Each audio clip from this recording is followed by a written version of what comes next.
الرجيم. بسم الله الرحمن الرحيم.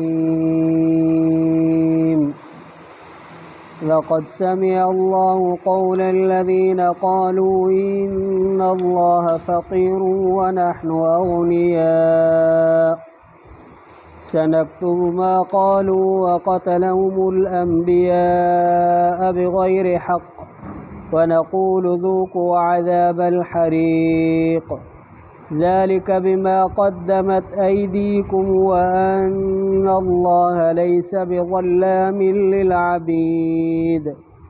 الذين قالوا إن الله عهد إلينا ألا نؤمن لرسول حتى يأتينا بقربان تأكله النار قل قد جاءكم رسل من قبلي بالبينات وبالذي قلتم فلم قتلتموهم إن كنتم صادقين فإن كذبوك فقد كذب رسل من قبلك جاءوا بالبينات والزبر والكتاب المنير كل نفس ذائقة الموت وإنما توفون أجوركم يوم القيامة فمن زحزح عن النار وأدخل الجنة فقد فاز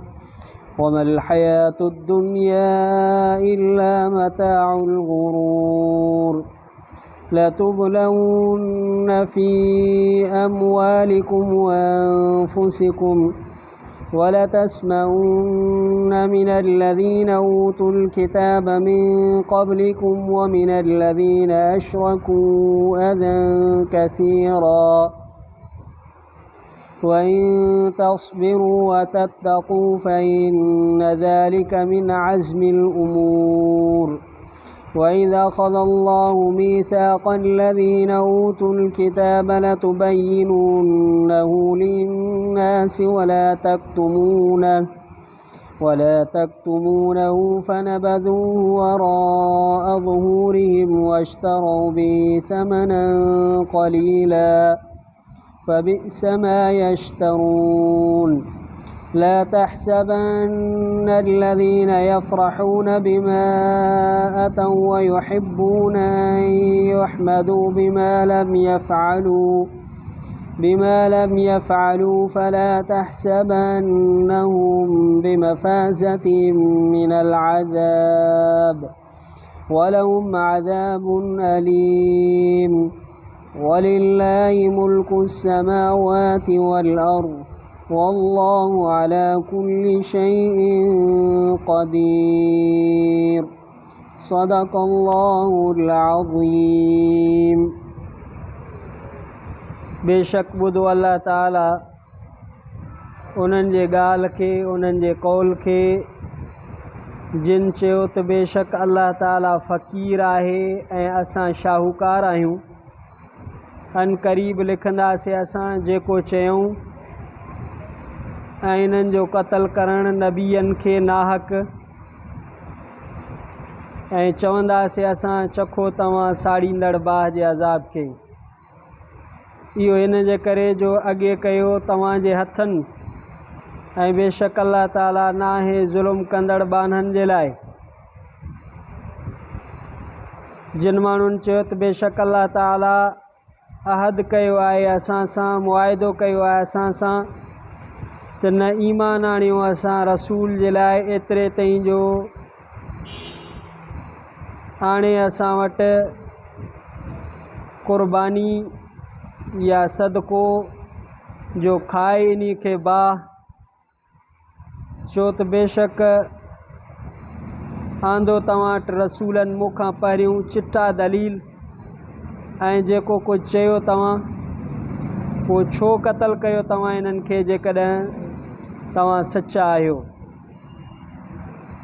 पोइ जेकॾहिं कूड़ो कयूं तोखे पोइ बेशक कूड़ा कया विया रसूल तोखां पहिरियों जिन आंदा चिट्टा दलील ऐं किताब रोशन ऐं वाज़े हर हिकिड़ो नफ़्स मौत जो ज़ाइक़ो चखंदड़ आहे ऐं रुगो पूरो करे ॾिना वेंदो तव्हां पंहिंजा अजुर क़यामत जे ॾींहुं। पोइ जेको माण्हू परे कयो वियो बाह खां ऐं दाख़िल कयो वियो जन्नत में, पोइ बेशक कामयाब थी वियो। नाहे दुनिया जी हयाती मगर धोखे जो सामान। अलबत ज़रूरु आज़माया वेंदो तव्हां पंहिंजे मालनि में, पंहिंजे जानियुनि में, नफ़्सनि में। अलबत ज़रूरु ॿुधंदो तव्हां अहले किताब खां जेके तव्हां खां पहिरियों हुया ऐं मुशरिकनि खां ईज़ा घणे खे। ऐं जेकॾहिं सबुरु कंदो तव्हां ऐं तक़वा इख़्तियार कंदो तव्हां, पोइ बेशक इहे वॾनि कमनि मंझां आहे। ऐं जंहिं वक़्तु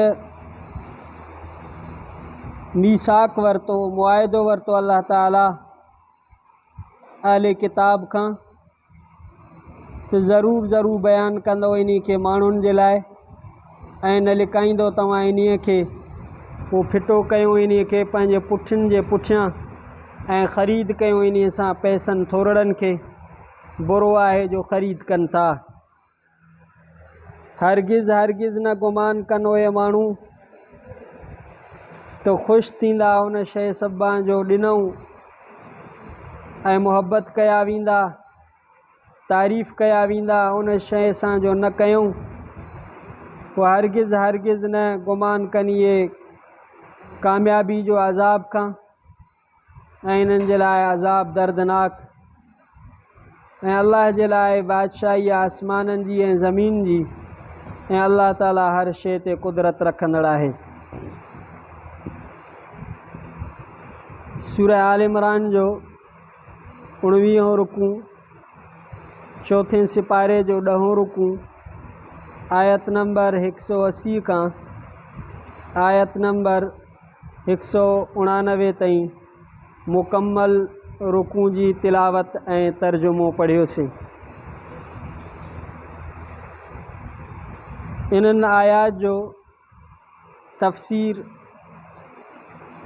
मारिफुल क़ुरान जिल्द नंबर 2 सफ़ो नंबर 253 खां आगाज़ थिए थो। इन्हनि आयात जो तफ़सीर हिन तरह आहे जो यहूदियुनि गुस्ताखी कई जॾहिं आयात कलाम मुक़द्दस नाज़िल थियूं। मन युक़रिदुल्लाह क़र्ज़न हसना, अल्लाह खे केरु कर्ज़ हसन ॾींदो, त यहूदियुनि गुस्ताखी कई त अल्लाह ताला फ़क़ीर ऐं मुहताज थी विया आहे ऐं असां मालदार आहियूं। नऊज़ बिल्लाह मिन ज़ालिक। इन्हनि यहूदियुनि गुस्ताखनि जे ॿियो जुर्म अल्लाह ताला इहो बयानु फ़रमायो त इहे अंबिया जी तकज़ीब कंदा हुया, उन्हनि जे अक़वाल खे, उन्हनि जे तालीमात खे कूड़ो कंदा हुया, उन्हनि ते इस्तेहज़ा, टोक ठठोल ऐं मज़ाक़ कंदा हुया। बल्कि अंबिया अलैहिमुस्सलावात व तस्लीमात के शहीद करे छॾींदा हुया, क़त्ल करे छॾींदा हुया। ऐं इहे कुफ़ुर ऐं गुनाह जे ॻाल्हियुनि ते राज़ी हुया। नबी सल्लल्लाहु अलैहि वसल्लम ऐं क़ुरान जा मुखातब यहूद मदीना आहिनि। अंबिया जा कातिल इहे यहूद मदीना खां पहिरियों जा जेके यहूदी हुया उहे हुया।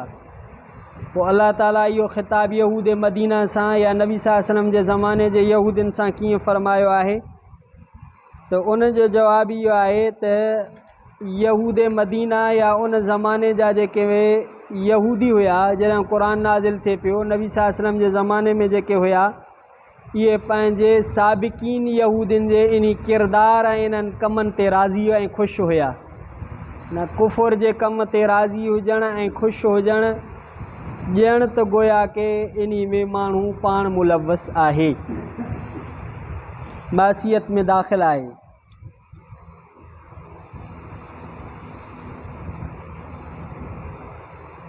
इमाम कुर्तुबी रहमतुल्लाह अलैह पंहिंजे तफ़सीर में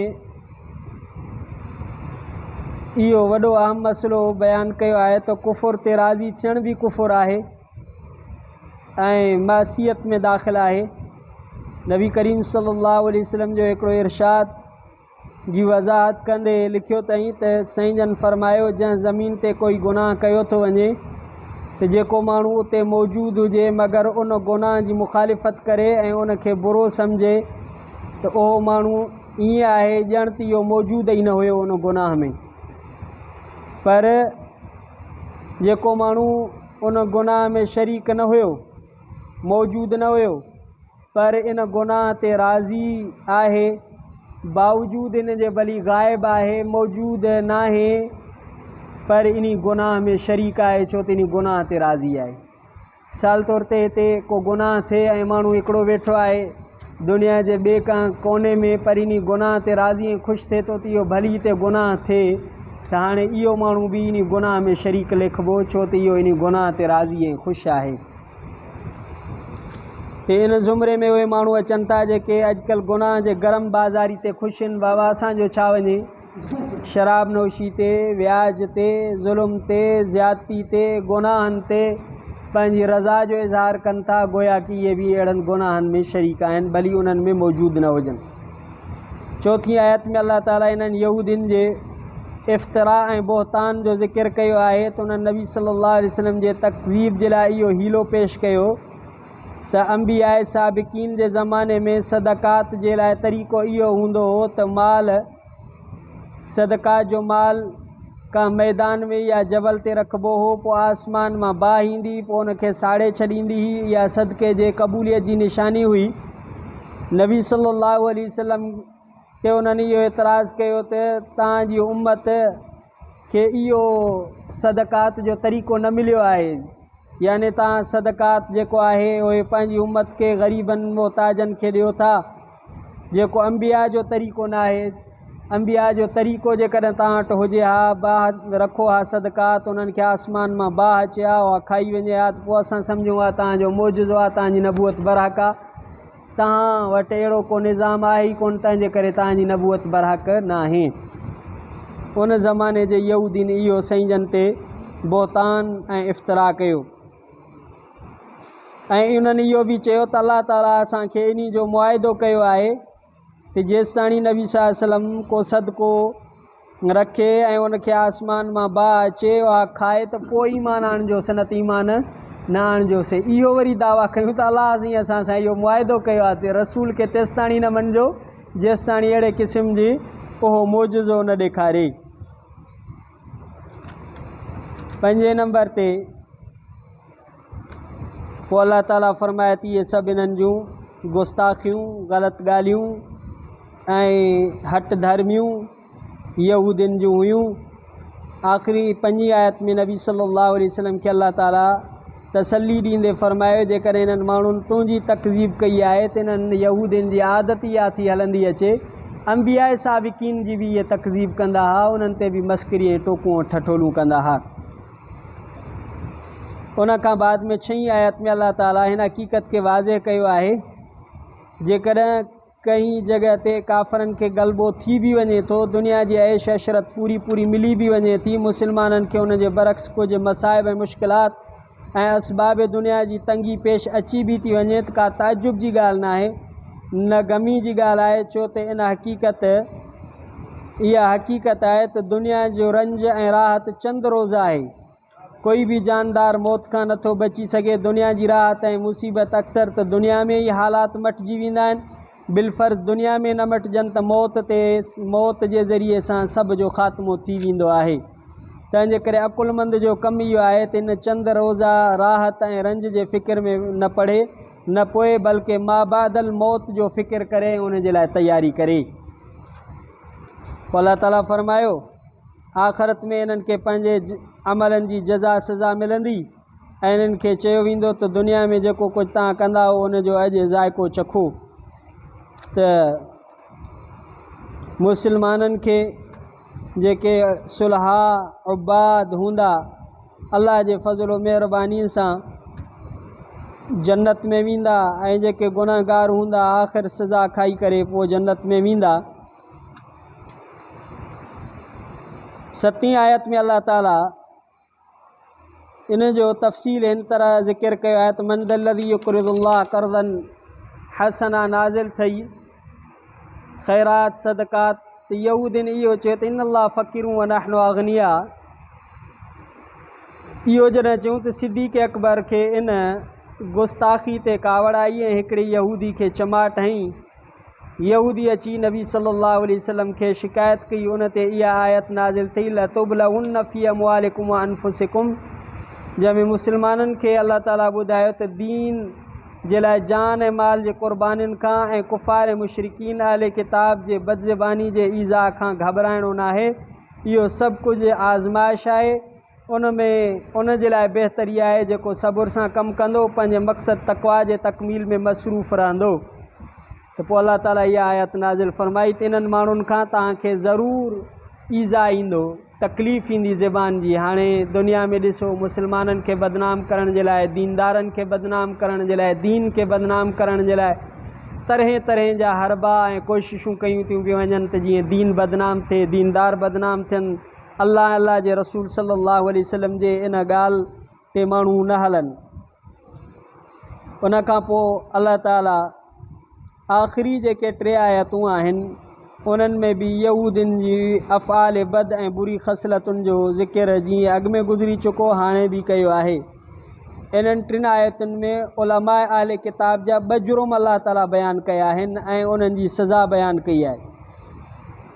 हीअ आयत उन्हनि खे हुकुम हुयो त अल्लाह ताला जे किताब में जेके अहकाम आहिनि उन्हनि समूरनि खे माण्हुनि जे साम्हूं बिना का घटि वधि जे बयानु कंदो ऐं कंहिं हुकुम खे बि लिकाईंदो न, पर उन्हनि पंहिंजी दुनियावी अग़राज़ ऐं नफ़सानी ख़्वाहिशुनि जे ख़ातिर खोड़ सारा अहकाम माण्हुनि खां लिकाए छॾिया ताकी असांखे माण्हू माल ॾियनि, माण्हू असांखे ख़र्चियूं ॾियनि, माण्हू असांखे सही में चवनि। इन जे करे इहा यहूदियत जी तालीम आहे जो यहूदियुनि जा उलमा यहूद उन ज़माने जे तौरात ऐं किताब आसमानी जे अहकामनि खे लिकाईंदा ताकी माण्हुनि मां असांजूं लालचूं पूरियूं थी सघनि। इन जे करे 2 नंबर ते उन्हनि जो इहो हुयो त नेक अमल कंदा त न हुया ऐं चाहींदा त बिना अमल जो उन्हनि जी तारीफ़ थिए। हिकु त नेक अमल हूंदो कोन्हनि, बिल फ़र्ज़ वल महाल कॾहिं को थी वियनि त पोइ इहा लालच हूंदी आहिनि त माण्हू असांजी तारीफ़ कनि, वाह वाह जो आहे, बुज़ुर्ग आहे, नेक आहे। ईअं उन्हनि जी अल्लाह ताला इहे 2 ॻाल्हियूं ज़िक्र कयूं आहिनि। अहकाम तौरात खे लिकाइण जो हिकिड़ो वाक़ियो बुख़ारी शरीफ़ में हज़रत अब्दुल्ला बिन अब्बास रज़ियल्लाहु तआला अन्हु खां मनक़ूल आहे त नबी सल्लल्लाहु अलैहि वसल्लम यहूदियुनि खां हिकिड़ी ॻाल्हि पुछी त छा इहा तौरात में आहे। उन्हनि माण्हू लिकाई ऐं जेका तौरात में हुई उन जे ख़िलाफ़ु बयानु कयूं ऐं पंहिंजे इन अमल बद ते ख़ुशि थिया ऐं वापसि अची करे चयूं त असां केॾो धोखो ॾिनोसीं। उन ते इहा आयत नाज़िल थी त अल्लाह ताला फ़रमायो इहो तव्हां धोखो न पंहिंजे लाइ वबाल कयो आहे ऐं तव्हांजे लाइ अज़ाब आहे। ॿियो मामिलो त न कयल अमल ते तारीफ़ ऐं मदह जी ख़्वाहिश रखंदा हुया। मुनाफ़िकीन यहूद जो इहो तर्ज़ अमल हुयो, जॾहिं कहीं जहाज़ जो वक़्तु ईंदो त बहानो करे घर में वेही रहंदा, इन तरह जहाज़ जी मशक़त खां बचण ते ख़ुशियूं कंदा हुआ। जॾहिं नबी सल्लल्लाहु अलैहि वसल्लम वापसि ईंदा त साईं जे साम्हूं कूड़ा कसम खणी उज़ुर बयानु कंदा हुआ ऐं उन जा तालिब हूंदा हुआ त उन्हनि जे इन अमल जी तारीफ़ थी। पोइ नबी सल्लल्लाहु अलैहि वसल्लम जॾहिं वापसि ईंदा ग़ज़वात में पोइ अची नबी सल्लल्लाहु अलैहि वसल्लम वटि माज़रतूं, मिठो मिठो ॻाल्हाइण, वरी साईं खां माफ़ियूं तलाफ़ियूं, वरी पोइ चवंदा जॾहिं साईं जन जिहाद में हलिया वेंदा घरनि में ख़ुशियूं कंदा हुआ, वापसी में वरी माज़रतूं करे पोइ इन ते ख़ुशि थींदा हुआ ऐं चवंदा त असांजी तारीफ़ थिए। पोइ अल्लाह ताला इहे आयतूं नाज़िल फ़रमायूं त इन्हनि क़ुरान करीम इन्हनि 2 शयुनि ते उन्हनि जी मज़म्मत फ़रमाई त इल्म दीन ऐं अहकाम ख़ुदा ऐं रसूलुल्लाह सल्लल्लाहु अलैहि वसल्लम जे अहकामनि खे लिकाइण हराम आहे। त इहे यहूदी पंहिंजे दुनियावी अग़राज़ जे करे अहकाम ख़ुदाबंदी खे लिकाईंदा हुआ, उन ते माण्हुनि खां माल वठंदा हुया। जेकॾहिं कंहिं दीनी ऐं शरई मसइलियत जे करे कोई हुकुम अवाम ते ज़ाहिर नथो कयो वञे त उन में दाख़िल न आहे। जीअं इमाम बुख़ारी रहमतुल्लाह हिकिड़े मुस्तक़िल बाब में इन मसइले खे हवाले अहादीस बयानु फ़रमायो आहे तो बाज़ औक़ात कई हुक्म जे इज़हार का अवाम जी ग़लत फ़हमी ऐं फितने में मुब्तला थियण जो ख़तरो हूंदो आहे। इन ख़तरे जे बिना ते कोई हुक्म पोशीदा रखे वञे तो कोई मुज़ाइको न आहे। तो बहरहाल दीन इल्म के लिकाइण इहो वॾो गुनाह आहे। अल्लाह ताला असांखे नबी सल्लल्लाहु अलैहि वसल्लम जे शरीयत के बयान करण जी तौफ़ीक़ अता फ़रमाए ऐं उन ते अमल करण जी तौफ़ीक़ अता फ़रमाए। सुभाणे हिन सूरह आल इमरान जो आख़िरी रुकू आहे। ज़िंदगी रही तो इंशाअल्लाह ताला तिलावत कंदासीं। रब्बना आतिना फ़िद दुनिया हसनतुम व फ़िल आख़िरति हसनतुम व क़िना अज़ाबन्नार। रब्बना तक़ब्बल मिन्ना इन्नका अंतस समीउल अलीम व तुब अलैना इन्नका अंतत तव्वाबुर रहीम। सल्लल्लाहु तआला अला खैर खल्क़ि मुहम्मद सल्लल्लाहु अलैहि व सल्लम व अज़वाजिहि ज़ुर्रिय्यतिहि ला इलाहा इल्लल्लाह मुहम्मदुर रसूलुल्लाह।